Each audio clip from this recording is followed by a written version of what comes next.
Welcome back for rounds 3 and 4, Pro Tour Week 120. Going with the powered down Glide Skip Ballista Pro. Trying to kind of just get right in between this bush and the water's edge, and I end up on the right side of the bush instead of the left, like I was hoping. So I decided to lay up and not get cute.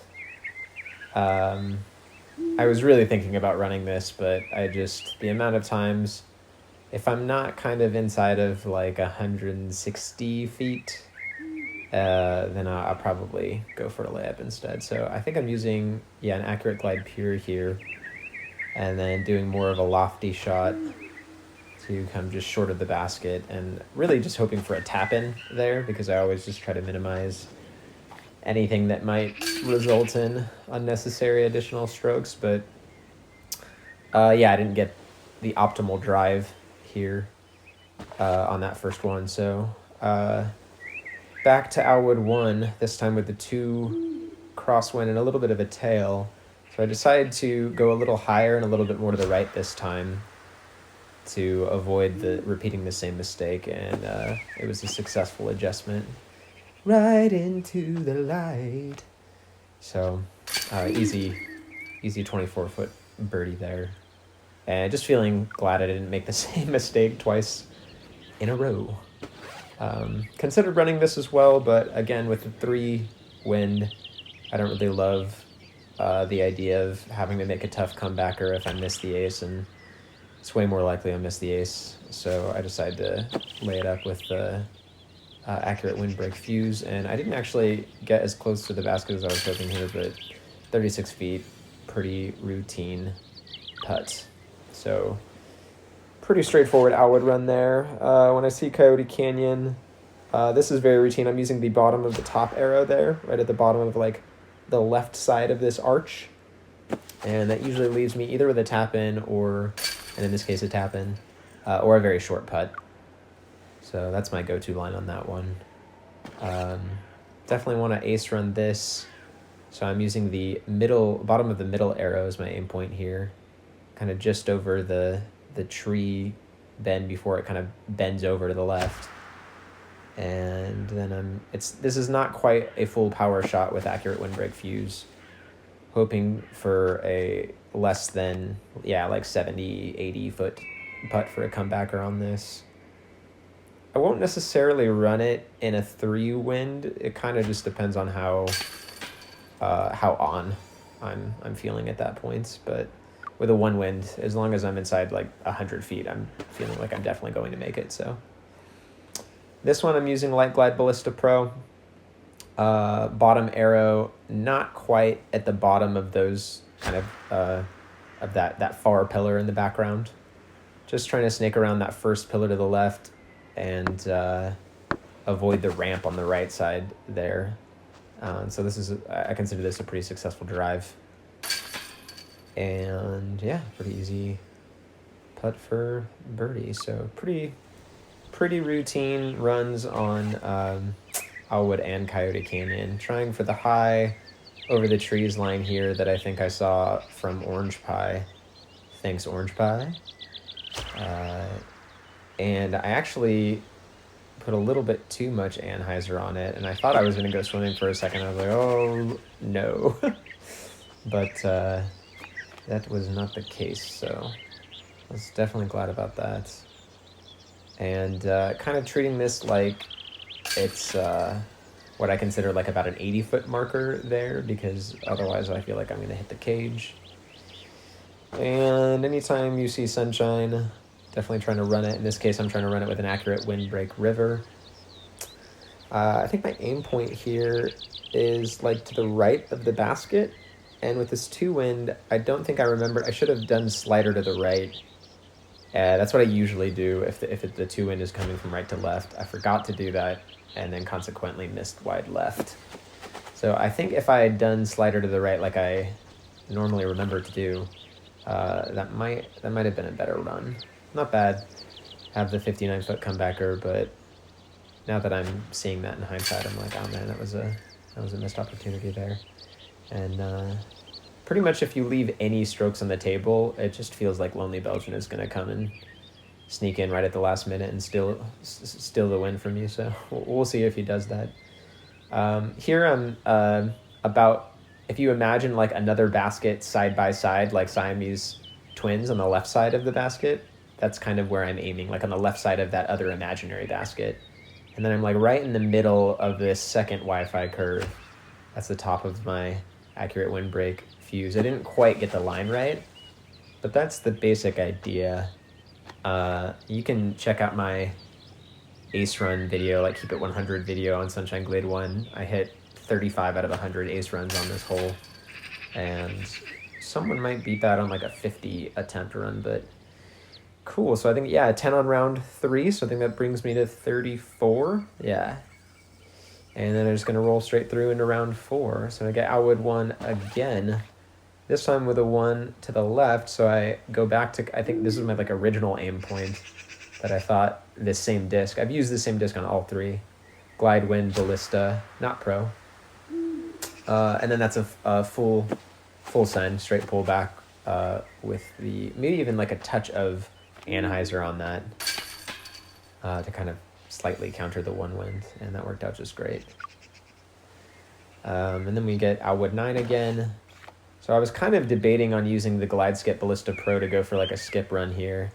Decided to do it with the Light Glide instead, because I recently did an MP round where I tried for the same thing and I ended up skipping over the wall. So this time I was kind of nervous I was going to go a little too far to the left, like not enough power. But I was really just trying to avoid putting too much power and then resulting in a little bit of like turn and then not making the island. I mean, as long as you make it inside of the walls here, I feel like you definitely should get birdie, or else you got to practice your throw-ins. Once again, considering a run here, I don't think I did. I think I decided against it, especially because I knew I just needed, I think at this point, I wasn't aware that Hottie Toddy had also posted a 45, and so I was thinking I just needed a 9 to tie or a 10 to win. So I just decided to play it safe there with the accurate windbreak fuse. You can run this with an accurate windbreak river, but there's like a log and a rock. I wonder if I can point that out when I come on the way down here. Really just trying to make sure I don't end up behind this tree. I like to slow me down. That's like a little amphitheater right there. You got a rock, a tree, a stump, and a log you can use as like a backdrop for your ace run. But if you miss all 4, you're probably going to go swimming if you try that with the river. So here I try for the off the bank eagle attempt here, and I go kind of, I'm using the bottom of the top green arrow as my aim point. Go like right in between, there's a tree, like right at the edge of the bridge and the tree to the right in the distance. Like right between those is what I like to snake, but I come a little too early so I don't get any bounce. And now I'm thinking, man, if I am going to get this eagle, I got to earn it. So 107 feet, I'm aiming like on the right bottom edge of the top band and treating it like it's, if I was on solid straight ground with no incline, treating it like it's about 130, maybe 132 foot throw in. And that worked out just great. That was another punch the air for victory kind of a moment. I was like, yes. It's probably way more victorious than I sound right now. It was more of like a yeah, come to daddy kind of a thing. But anyway, bottom green arrow, aiming like right at the bottom of the blue bubble, split disc hyzer, and really hoping to either get some slowdown from the right side of that tree, and I think I did a little bit there.